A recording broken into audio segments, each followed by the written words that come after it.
Ali oni moju podršku imaju da rade. Ali da bi mogli raditi, moramo se malo stres prašimo sa se. Ja tražim to malo prašine da se gledicamo. Kao mlada za uboju.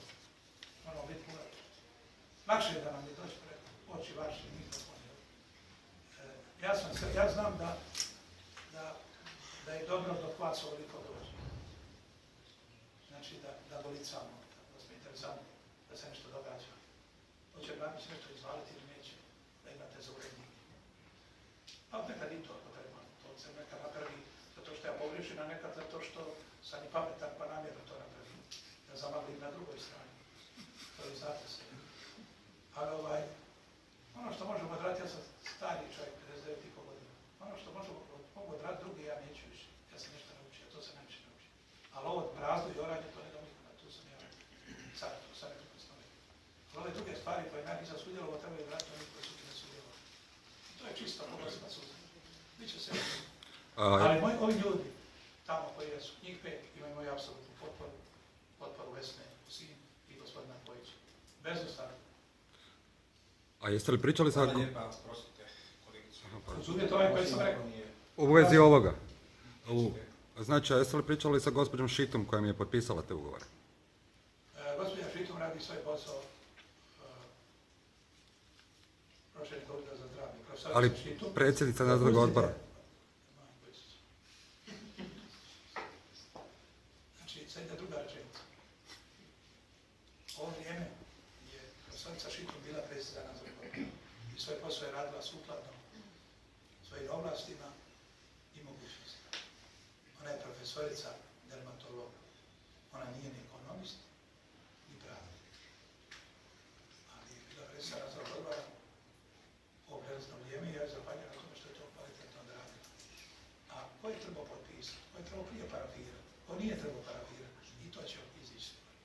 Kao i oko menadžerskih ugovora. Kao i oko Pedersena. Ja ne mogu dobiti nikakav papir kako su došli do ovih ljudi. A plaćeno je 180.000. Ja to tražim, evo 3 tjedna ne mogu ništa. Ja nemam ništa. Ali gradonačelniče, u čemu je problem? Ako imaju menadžerske ugovore, ako je dobro formirano u ugovoru, ali ako ga niste vidjeli ne znate, njihova odgovornost i njihovo sankcioniranje. Mislim, cijeli svijet, ne govorimo o razvijenom kapitalizmu, funkcionira na menadžerskim ugovorima gdje je predviđeno da ljudi koji preuzmu odgovornost moraju preuzeti određene obveze i da budu sankcionirani za isto. Šta ste im dali da kad se toliko bojite tih ugovora? Ja se bojim. Ne, mislim, govorim općenito. Vi se ne bojite nikoga, oprostite. Ja se bojim ugovora. Vi ste i mene dobro slušali to sve. Cijeli svijet tržišni funkcionira na tržišnim principima. A mi ne funkcioniramo na tržišnim principima uvažena predstavnice. 85% posla koji obavlja Zagrebački holding obavlja za grad Zagreb, fakturira gradu Zagrebu. Oni bi trebali imati menadžerske ugovore kad bi radili na slobodnom tržištu. No to ne radi. Ali ima nešto sljedeće, što se ja s vama složim. Menadžerski ugovor se napravi i u ovim uvjetima uz bonuse koje treba svake godine isplatiti ukoliko napravi. 5% ušteda, 5% smanjenja komunalnih davanja i tako dalje. Sve se može napraviti. Ali to nije ovaj ugovor. Ovaj ugovor na džendo. Ukoliko Milan Bandić dođe pa i smijeni, dobit će po 600.000 kuna. A koga sam ja smijenio u životu ovih 15 godina? Recite mi jednog čovjeka. Niko. Jer vi ne razumijete što ja govorim. To je kako potražiti mene da bi 600.000 kuna u slučaju da ja prošitam, pa Bunču kaže svi ste smijeni. Pa neće ja ljude smjenjiva koji radi svoj posao kako treba. Ima i moju podršku, rekao sam. I kolegice Kosini, kolege Kojića smo skupili za uvijek. Da se pravila igre moraju biti transparentna i jasna. Ne možemo u vrijeme dok svi teško živimo, rekli smo činjenice, kvantificirani, nezaposleni, rade, ne primaju plaću, blokirani. Pa ne možemo si to priuštiti. Plus toga jeste čitali u ovome 300.000 kuna koje je uzeo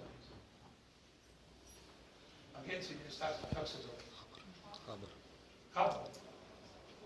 A jeste vidjeli koliko se oko toga zbrke napravilo? Popisali ste o tome. Kristijan, jedan, gospodin Kristijan, uzeo 300.000 kuna. Pravili su se 2 tjedna. Ali dajte ime kojim je omogućio taj zlatni padobran. Ali mogu li ja vama nešto reći? Završit ću, ja mislim da smo se razumeli. Da se ja to napravio, ja da bi još uvijek